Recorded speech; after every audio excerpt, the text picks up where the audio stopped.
नमो सिद्धेभ्यः। ओम नमो सिद्धेभ्यः। ओम नमो सिद्धेभ्यः। सर्वव्यापी रूपाय परात्मने स्वामुक्ति सिद्धाय ज्ञानानंद नमः परम चैतन्य आत्म पुरुषोत्तम परमात्मा सराय शिव। 101 गाथा चलेगी। प्रश्न मेरे में है 202।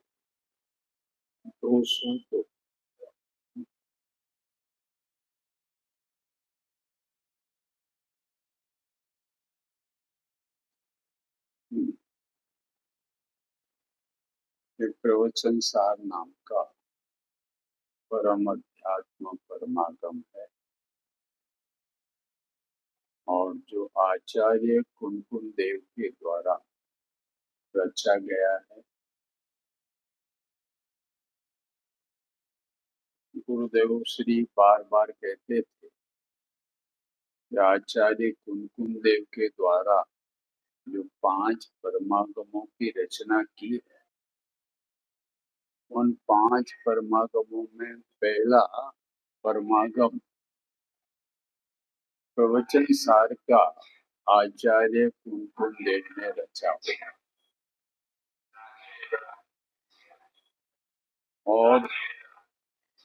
और उसका न्याय वह यह देते थे कि आचार्य कुनकुन देव सिमंदर भगवान के समूह शरण में गए थे। वहां पर 8 दिन रहे थे और उन्होंने सिमंदर से जो दिव्य ध्वनि सुनी और जो दिव्य ध्वनि में तत्व का निरूपण जो आता था, वो निरूपण उन्होंने 8 दिन तक सुना और उस तत्व का जो निरूपण आता था वो सिमंदर भगवान केवल ज्ञान के धारी थे। उस केवल ज्ञान के धारी होने से उसमें द्वादशांग की बात आती थी और वह द्वादशांग की जो बात आती थी वह सुनकर उन्हें यह लगा कि कुनकुन आचार्य जब विदेह क्षेत्र से भरत क्षेत्र में आए तो उनके ज्ञान में उस सिमंदर भगवान की दिव्य ध्वनि ही वह स्मरण में चल रही थी और स्मरण में जो उनके चल रही थी तो उन्होंने अपनी कलम उस केवल ज्ञान के स्वरूप के संबंध में उन्होंने चलाई और वह चलकर प्रवचन सार का रूप ले लिया। इसलिए समय सार के पहले भी आचार्य कुनकुन देव ने वह इस प्रकार से यह प्रवचन सार पहले बनाया है, ऐसा स्वामी जी ने यह इन बातों से निर्णय किया और इस प्रवचन सार में आचार्य कुनकुन देव ने 3 अधिकारों की रचना की जो आप सबको विदित ही होगा। एक है ज्ञान तत्व प्रज्ञापन अधिकार, दूसरा है ज्ञेय तत्व प्रज्ञापन अधिकार और तीसरा है चरणानुयोग सूचक चूलिका। ऐसे 3 अधिकार लिखे और यद्यपि समय सार में उन्होंने 9 अधिकार लिखे, पंचास्तिकाय में उन्होंने 7 अधिकार लिखे, तो अन्य नियम सार में उन्होंने 12 अधिकार लिखे। तो ऐसे आचार्य कुनकुन देव ने जो 5 परमागम बनाए हैं और उन 5 परमागमों में एक अष्टपाहुर परमागम है, उसके 8 पाहुर मिले हैं। ऐसा गुरुदेव श्री कहते थे कि उनके द्वारा 84 पाहुर बनाए गए हों और वो 84 पाहुर में से 8 पाहुर ही मिले और उसका संकलन करके उस ग्रंथ का नाम अष्टपाउट परमागम रख दिया। तो ये 5 परमागम जो आचार्य कुंकुम देव के द्वारा बने हैं, और वह इस प्रकार से हम और आपको ज्ञान कराते हैं कि यदि किसी को जैन दर्शन में प्रवेश करना हो तो उसने सबसे पहले पंचास्तिकाय नाम का ग्रंथ का अध्ययन करना। किसका अध्ययन करना? पंचास्तिकाय। पंचास्तिकाय माने 5 अस्तिकाय होते हैं, जीवास्तिकाय, उद्गलास्तिकाय, धर्मास्तिकाय, अधर्मास्तिकाय और आकाश। ये 5 होते हैं। तो उनमें जो 5 अस्तिकाय की जो बात कही है उसमें 7 तत्वों की बात कही। उन 7 तत्वों की सिद्धि की है, क्योंकि यह सारा जिनागम 7 तत्वों पर ही आधारित है। 7 तत्वों से हम पुण्य और पाप को मिला देवें तो वह 9 पदार्थ हो जाते हैं। तो ये 9 पदार्थों का ही सारी द्वादशांग वाणी में वर्णन है। तो इसलिए पहले यदि 7 तत्व का हमको वास्तविक स्वरूप समझ में आ जावे तो हम जिनागम के जो 4 अनुयोग हैं वो चारों अनुयोगों को हम और आप सब बराबर समझने में सक्षम बन सकते हैं। यदि 7 तत्वों का यदि हम और आपको स्वरूप नहीं ख्याल में आया तो हम जिनागम का जो 7 तत्वों के द्वारा वस्तु स्वरूप का निरूपण किया गया है वो समझ में नहीं आएगा। इसलिए जिन्हें जैन धर्म में प्रवेश करना हो उस जीव को पंचास्तिकाय, पिताजी पढ़ा है पंचास्तिकाय के नाम सुना है? अभी आज सुना है। हाँ, पंचास्तिकाय यहाँ सभा में हो चुका है। हाँ, आप उस समय नहीं होंगे। हाँ, ये पंचास्तिकाय। दूसरा है उनका हमारा क्या प्रवचन सार, और वह प्रवचन सार में ज्ञान प्रधान परमागम उसको कहा गया।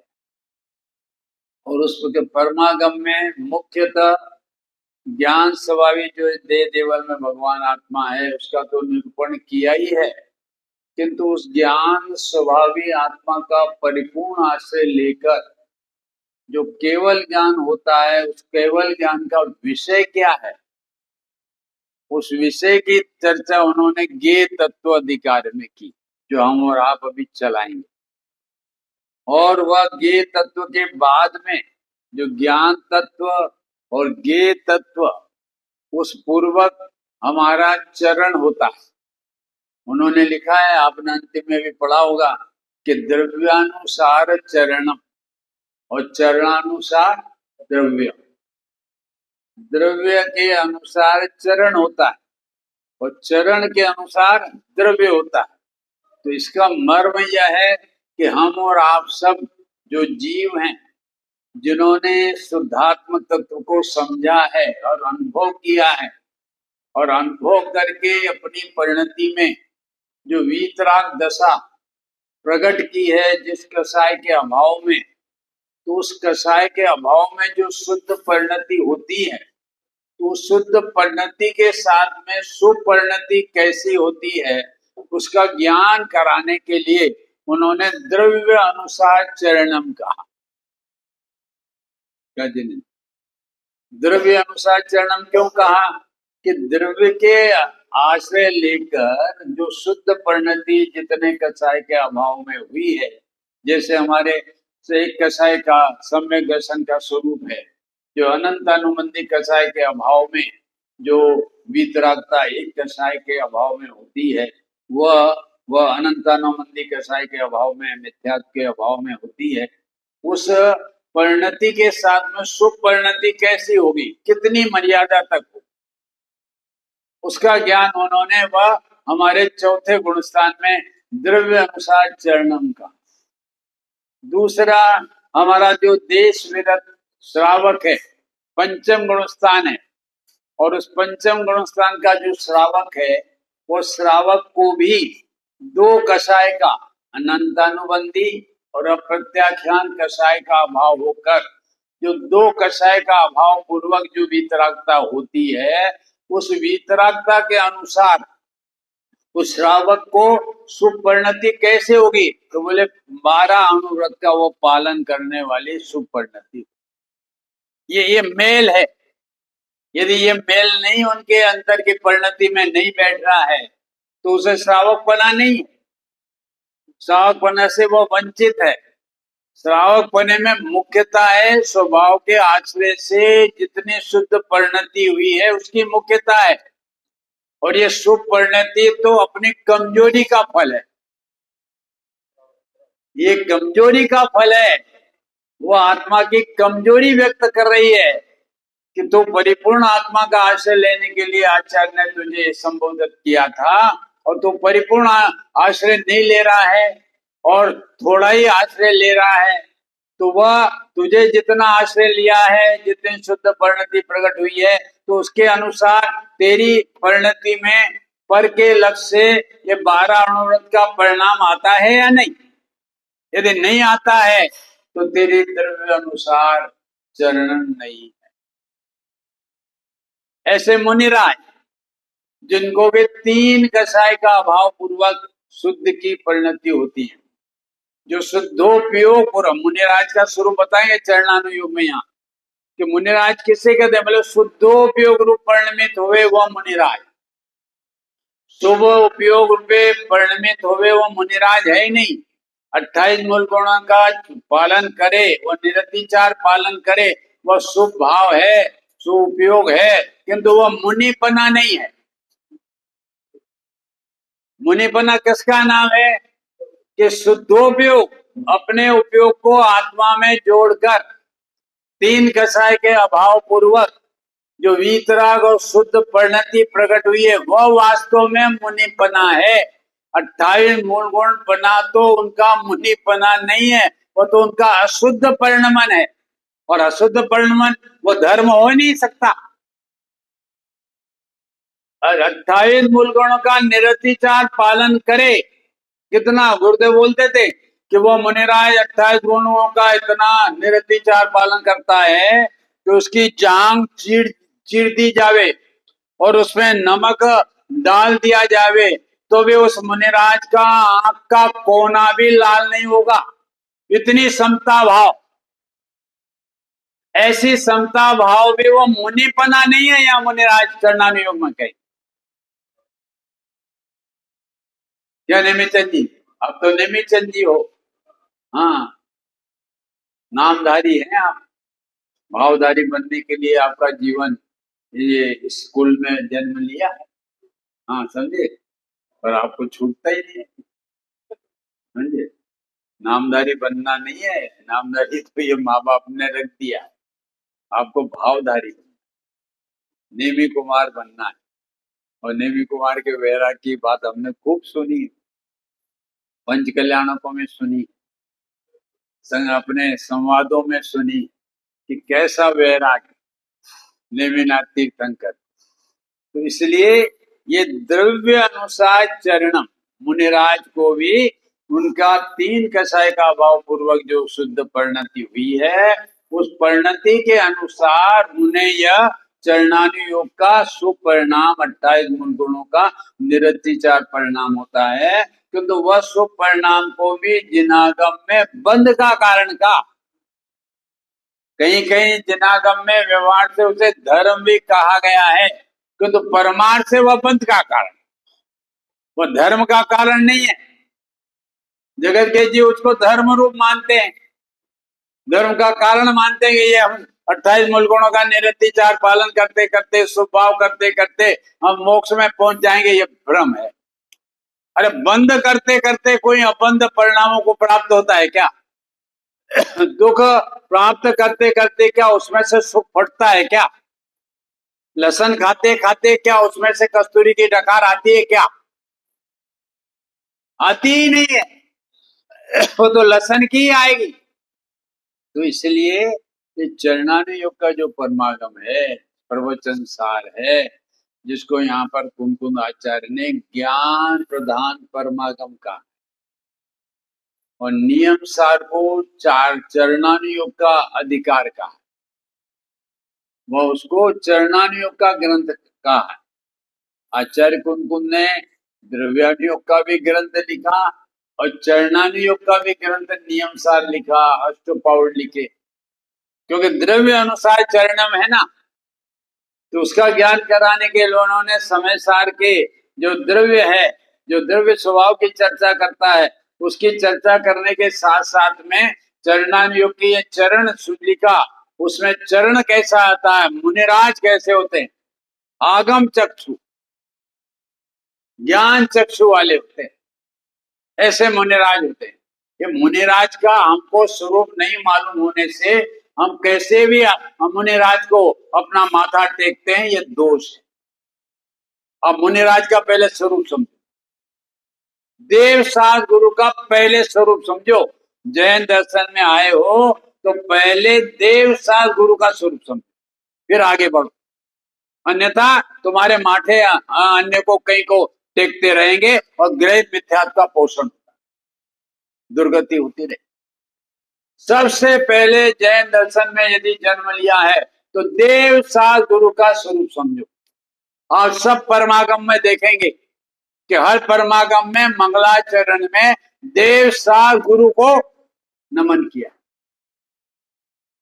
हर परमागम में, समय सार में, प्रवचन सार में, नियम सार में, कोई सा भी आप ग्रंथ लेना, हर परमागम में देव साध गुरु का नमन किया। हमारे बड़े पंडित जी ने पूजा बनाई, देव साध गुरु अहो परम उपकार, बनाइए कि नहीं? हमारे नवीन जी, पूजा याद है कि नहीं? पूजा करोगे तो याद आएगी, और चालू किया तो याद रहेगी।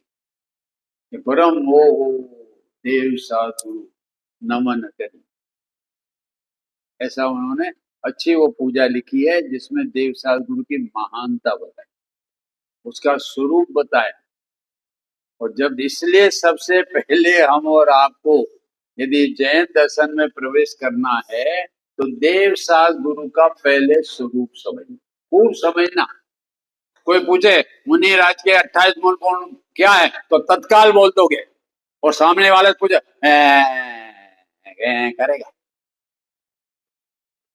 हमारे जितने भी ये अभ्यासी हैं, स्वाध्यायी है, इनको देव साधु के गुण याद रहना चाहिए, कि क्योंकि पाला पड़ता रहता है अनेक लोगों से कि जो वह खाली नग्नता को मुनिराज मानते, और हमारे जैन दर्शन में नग्नता को मुनिराज कहा ही नहीं, शुद्धोपयोग मुनिराज का स्वरूप बताया।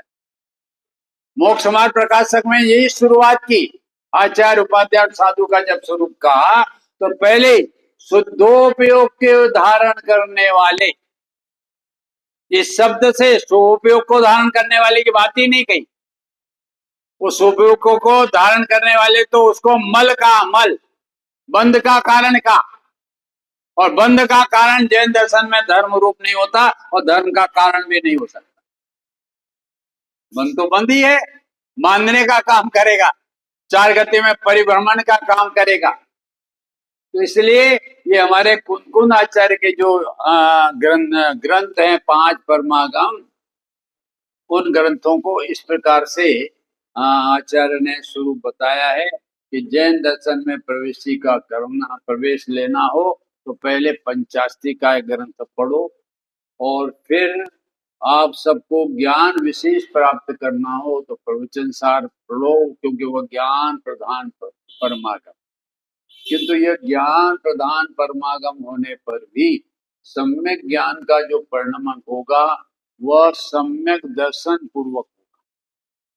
छडाला में आता है कि सम्यक दर्शन साथे सम्यक ज्ञान होए।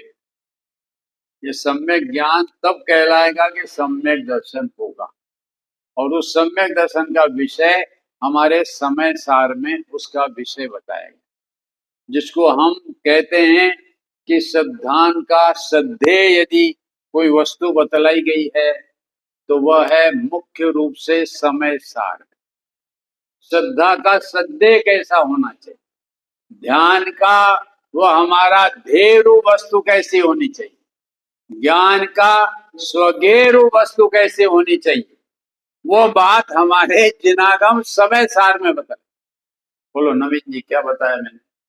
कि श्रद्धा का श्रद्धेय, दृष्टि का विषय हमारा कैसा स्वरूप होना चाहिए, वो भगवान आत्मा कैसा होना चाहिए, वो हमारा श्रद्धा का श्रद्धेय है कि जिसकी श्रद्धा करने से हमारे जीवन में सम्यक दर्शन रूपी धर्म प्रकट होता है। मोक्ष महल की प्रथम सीढ़ी प्रकट होती, और ये सीढ़ी प्रकट हुए बिना हमारे श्रावक की श्रेणी पर हम चढ़े नहीं जा सकते, मुनि की श्रेणी पर नहीं चढ़े जा सकते, हम श्रेणी की हमारे 8वें गुणस्थान की श्रेणी पर नहीं चढ़ सकते। किसके बिना? दंशन मूलो धम्मो। जो धर्म का मूल है वह है सम्यक दर्शन। किंतु सम्यक दर्शन का विषय कौन? भगवान। हाँ, ये देह देवल में हमारा भगवान आत्मा वो हमारा श्रद्धा का श्रद्धेय है, और चारित्र के अपेक्षा से हमारा ध्यान का ध्येय कौन है? बोलो आप सब लोग, नवीन जी ध्यान करते हो कि नहीं करते? अच्छा, और तो रौद्र ध्यान नहीं करते। कोई भी जीव ध्यान के बिना तो रहते ही। पत्नी अपना पति परमेश्वर का ध्यान करती, पति अपना पत्नी का ध्यान करती है, ग्राहक हमारा व्यापारी ग्राहक का ध्यान करता है, डॉक्टर रोगी का ध्यान करता, सब ध्यान करते, वकील क्लाइंट का ध्यान करता। बोलो भाई साहब, आप ध्यान बगैर रहते हो? नहीं रहते। हर समय ध्यान चलता ही रहता है, क्योंकि हमारे जितने आर्त और रौद्र ध्यान है ये सब दोषपूर्ण है, संसार को बढ़ाने वाले हैं। एकमात्र धर्म ध्यान है, और उस धर्म ध्यान का विषय हमारा देह देवल में शुद्धात्मा, जिसकी चर्चा समय सार में मुख्यता से कही थी। ऐसा ध्यान का देह और ज्ञान का स्वगेय कौन है? वो अपना श्रद्धा का श्रद्धेय अपना शुद्धात्मा, ज्ञान का स्वगेय अपना शुद्धात्मा, और हमारा आचरण का ध्यान का ध्येय अपना शुद्धात्मा। फिर क्यों जाते हैं हम और आप सब पर का ध्यान करते? पर का ध्यान करोगे तो आर्त और रौद्र के विघट नहीं होगा। हिंसा, झूठ, चोरी, कुचल, परिग्रह का परिणाम करोगे तो रौद्र ध्यान होगा। दया, दान, पूजा, भक्ति का परिणाम करोगे तो आर्त ध्यान होगा। इसमें आर्त ध्यान में क्या होगा? बोले आर्त ध्यान में हमारा आत्मा पीड़ित होगा। आर्त माने आर्त माने पीड़ित होना। बोलो नेमीचंद जी, दुकान पर बैठकर आपका आत्मा का क्या होता? फिर क्या होता? हाँ, तुमको वो ये आर्त और रौद्र ध्यान तो शास्त्रीय शब्द है, तो मेरा आत्मा एक ग्राहक को पटाने में क्या हो रहा है? पीड़ित हो रहा है। क्या ऐसा ऐसा भाव आता है? नेमीचंद जी को नहीं। बोलो पिताजी, क्या उस समय ये याद आना चाहिए कि मैं ये व्यापार कर रहा हूं, मेरा इसमें आत्मा में आर्त ध्यान चल रहा है, रौद्र ध्यान चल रहा है। ये आप जब तक विदित नहीं होगा तो उस आर्त ध्यान को बुरा मानकर आप छोड़ेंगे क्यों? आपको लगना चाहिए व्यापार करते करते भी, रोटी पानी करते करते भी ये रौद्र ध्यान हो रहा है, और इस रौद्र ध्यान का फल भयंकर नरक आदि गति। रोटी बना रही हैं माता बहनें, किंतु वो कभी सोचती कि ये काम मेरा नहीं है। निमिचंद जी, दुकानदारी करना आपका काम है? ये तो बाल बच्चे कैसे पले? अरे बाल बच्चे आपके बिना पल रहे हैं। आपके पालने से नहीं पलता कोई जीव, स्वयं वो अपने पुण्य पाप लेकर आया उससे पलता है। कोई भगवान हमारे को पालते नहीं है। भगवान तो हम और आपका स्वरूप जानते हैं, द्रव्य पर तो सोच लो। इसलिए ये प्रवचन साध्य नाम का परमागम है, वह हमारे दृष्टि प्रधान सहित का परमागम। हमारा ज्ञान का ज्ञेय जो आत्म ज्ञान हुआ है, सम्यक दर्शन पूर्व आत्म ज्ञान हुआ है, वह ज्ञान कैसा है, उसकी विराटता क्या है? वो कोयली की विराटता तो अपन जानते हैं, क्या नहीं थे? उसे छक्का मारा तो खुश होते, और यहाँ छक्के के छक्के उड़ रहे हैं। सोचो क्या नवीन, प्रति समय हमारे छक्के उड़ रहे हैं। हमें ये विदित आता है जिनेन्द्र जी कि हमारा हर समय छक्के उड़ रहे हैं। आपको तो नहीं आता, हमें तो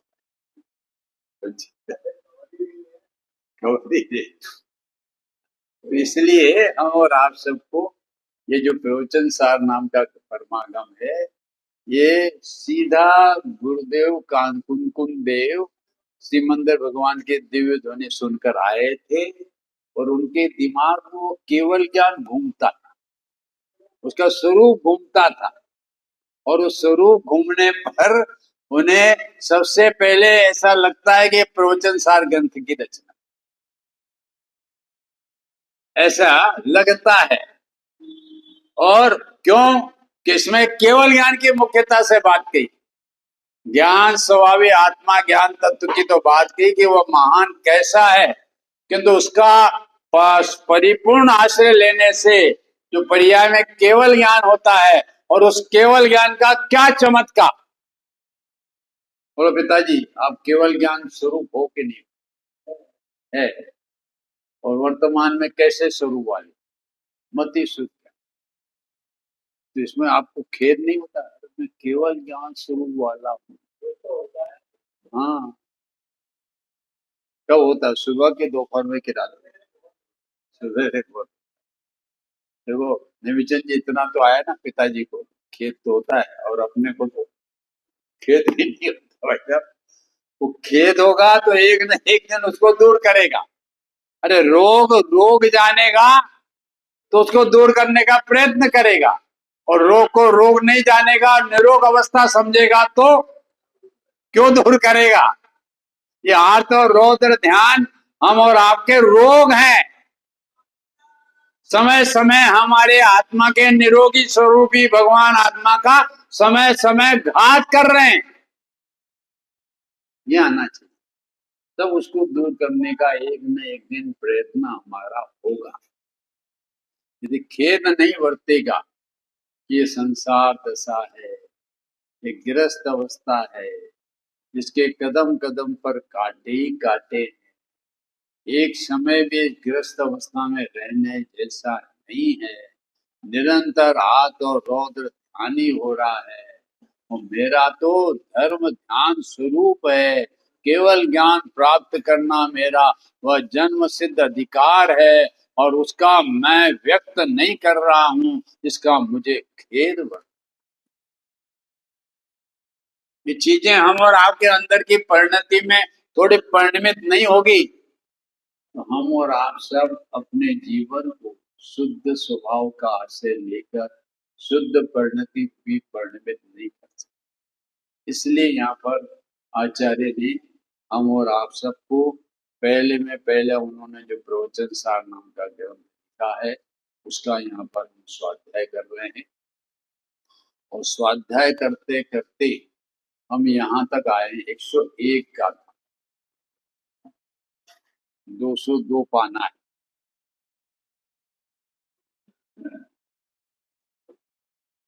जो 100वीं गाथा में यह सिद्ध करते आए, जो उत्पाद व्यय और द्रव्य है, ये तीनों अंश द्रव्य से अलग नहीं है। समझे? जैसे हम कहें ना, जैसे शक्कर है, उसमें मिठास गुण है, और उसकी परिणति है। बोले इनको वो तीनों को कौन से पद को हम अलग कर सकते हैं? द्रव्य को, गुण को, पर्याय को नहीं कर सकते, क्योंकि वे तीनों द्रव्यों में अभिन्न रूप से, शक्कर में मिठास भी अभिन्न रूप से है, और जो उसकी परिणति हुई है वह भी अभिन्न रूप से है, किंतु इसलिए वह एक ही द्रव्य है। ये ज्ञेय प्रधान परमागम है, जिसमें अभी हमारे जब समय सार परमागम पढ़ेंगे तो ये कहेंगे ये द्रव्य और गुण से पर्याय भिन्न है। या तो द्रव्य की सिद्धि कर रहे हैं, उसकी सत्ता सिद्ध कर रहे हैं, कोई पर्याय अलग बैठी हो और द्रव्य गुण पर्याय अलग हो, ऐसा नहीं है। वस्तु तो द्रव्य गुण पर्यायवत द्रव्यम, गुण पर्यायवत द्रव्यम, क्यों द्रव्य का लक्षण ही है। दूसरी भाषा में को उत्पाद व द्रव्युक्तम सत सत द्रव्य लक्षणम, ये द्रव्य का लक्षण है। ये कौन से द्रव्य का लक्षण है? हाँ, और उसमें हम और आप आत्मा का यही स्वरूप है। ये उत्पाद व द्रव्य हुआ, 5 द्रव्यों की बात नहीं चल रही है।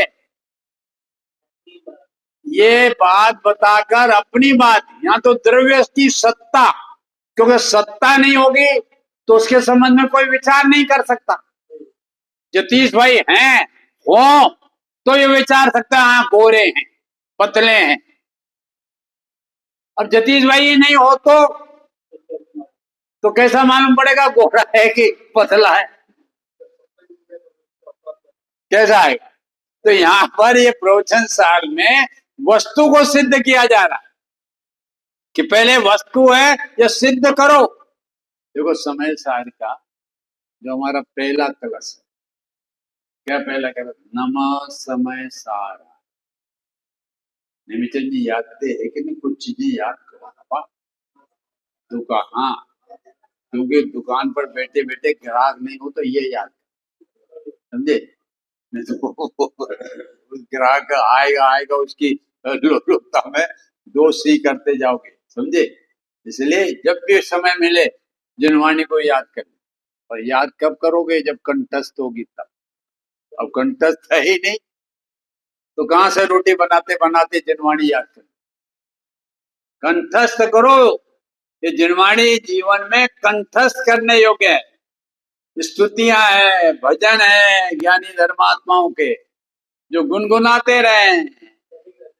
हाँ, वो हमारा को ये ममता रूपी भाव कब तक ये जीव करता रहेगा? भजन आता है, सुनाएंगे कभी कैसे ममता में यह अपने आप को गाफिल कर देता है। इसलिए यहाँ पर जो 100वीं गाथा में यह बात सिद्ध कराए है कि जो द्रव्य है वो उत्पाद व द्रव्य सहित होता है। वह द्रव्य गुण रहित नहीं होता, पर्याय रहित नहीं होता है, किंतु इन तीनों से सहित ही है, क्योंकि द्रव्य का लक्षण ही है। अभी जो अन्य अन्य ग्रंथों में यही कहा ना, उत्पाद व द्रव्युक्तम सत सत द्रव्य लक्षणम, तत्वार्थ सूत्र का उसमें द्रव्य का लक्षण बताया। समय सार में द्रव्य गुण पर्यायवत द्रव्यम, प्रवचन सार में यह बताया। तो ये हर ग्रंथों में ये हमारा द्रव्य का लक्षण बताया, क्योंकि द्रव्य की सत्ता है। ऐसे ही हमारे समय सार के पहले जो छंद है, नमा समय साराय स्वानुभूत्या चकास्ते चित्त स्वभाव भावाय सर्व भावांतरचिते, तो उसमें भी भावाय शब्द दिखा। नमा समय साराय स्वानुभूत्या चकास्ते चित्त स्वभाव भावाय सर्व भावांतर।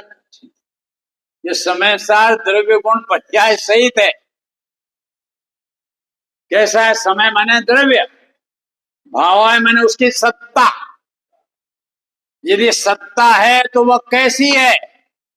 वो चित्त स्वभाव, ज्ञान दर्शन स्वभाव वाला। और ऐसा जो हमारा समय है, द्रव्य है, ज्ञान दर्शन स्वभाव वाला है, तो वह स्वानुभूति में आ सकता है कि नहीं? जानने में और अनुभव में आ सकता है नहीं? तो उन्होंने स्वानुभूत्या चकास्ते, भावाय सिद्ध किया पहले। भावाई नहीं होता, वस्तु ही द्रव्य नहीं होता है, तो वह चित्त स्वभाव कहां से बन जाती और वो अनुभूति में कहां से आती? और जो अनुभूति में नहीं आती तो वो केवल ज्ञान कैसे प्राप्त करती? जो हमारे ये प्रवचन सार में केवल ज्ञान की बात बताई, तो ये भावाय। तो यहाँ पर हमारे कुन आचार्य गाथा में वो द्रव्य को सिद्ध कर रहे हैं कि द्रव्य से गुण और पर्याय पृथक नहीं है, सब अभिन्न है। जैसे सोना है, उसमें पिलासपना, भारीपना, और उसके कंगन आदि जो पर्याय होती हैं वो सोना सहित है, सोने से रहित नहीं है। ऐसा हमारा जीव द्रव्य है, वह जीव द्रव्य भी ज्ञान दर्शन आदि गुणों से सहित है और सम्यक दर्शन ज्ञान चारित्र आदि पर्यायों से सहित है। उसका नाम है द्रव्य, और यह द्रव्य प्रमाण का द्रव्य। हमारे समय सार में हमारा द्रव्य स्वभाव की जो बात बताई है वह हमारा परमार्थ ने माने निश्चय ने के विषय की बात बताई कि जिसके आश्रय से धर्म होगा। ये प्रमाण रूपी द्रव्य से धर्म नहीं होगा। क्यों? जो धर्म होता है वो पर्याय को ही हम गौण करेंगे तो वो कौन सी पर्याय होगी जो द्रव्य का आश्रय ले। नवीन जी कुछ पकड़ में आया? जो समय सार में पर्याय को गौण किया है अभूतार्थ का, व्यवहार को असत्यार्थ का। बोलो क्यों कहा कि पर्याय सत्यार्थ है, उसके आश्रय से धर्म नहीं होता। वह स्वयं आश्रय लेने वाली है, वो आश्रय देने वाली नहीं है। अब देख लो ना, 12 भावनाओं में कौन सी शरण, कौन सी भावना है? नाम मालूम है? सती जी। हाँ, पहली पहली नित्य भाव, अनित्य भाव। फिर वो दूसरी है संसार।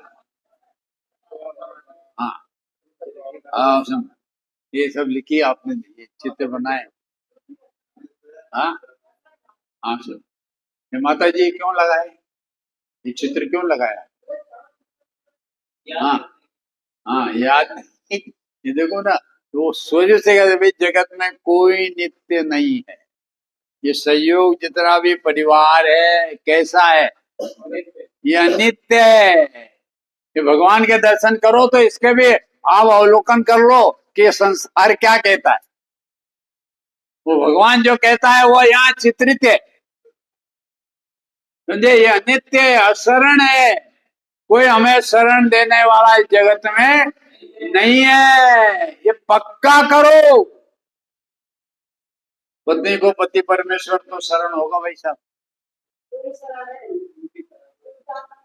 हाँ, ये जो हमारे जयचंद जी छाबड़ा ने शुरुआत में ही ये बात उन्होंने 12 भावनाओं में लिखी, द्रव्य अपेक्षा से। समझे? तो इसलिए अशरण, ये पर्याय स्वयं अशरण है, वो क्या हमें शरण देगी? ये स्त्री कुटुंब स्वयं अनित्य है, अशरण है, वो हमें क्या शरण देके सुख प्राप्ति कराएंगे? ये विचार हम और आपको चलना चाहिए। जो हमारी भ्रमणा है ना कि हमारा पुत्र हमें बुढ़ापे में शरण देगा, पत्नी हमारे रोग के समय में हमें शरण देगी। बोलो ये भ्रम है कि निर्भ्रमता है? बोलो ये भ्रम है। बोलो ये भ्रम कब भूलना चाहिए? अभी, हर समय भूलना नहीं चाहिए। कोई किसी की जगत में शरण नहीं है। जैसा भी माता जी ने कहा शरण यज्ञ है, तो व्यवहार से देव साहब गुरु, और देव साहब गुरु महान है, और उन्होंने जो शुद्धात्म तत्व बतलाया है वह एकमात्र ये देह देवल में जो विराजमान है, बस वही शरण।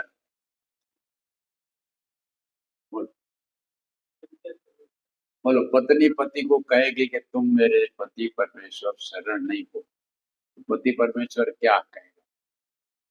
तो ठीक है, नहीं शरण है, करो तुम अपना, मैं तुम्हें क्यों दूंगा, पालन होके और झगड़ा करवा दोगे तुम पंडित जी।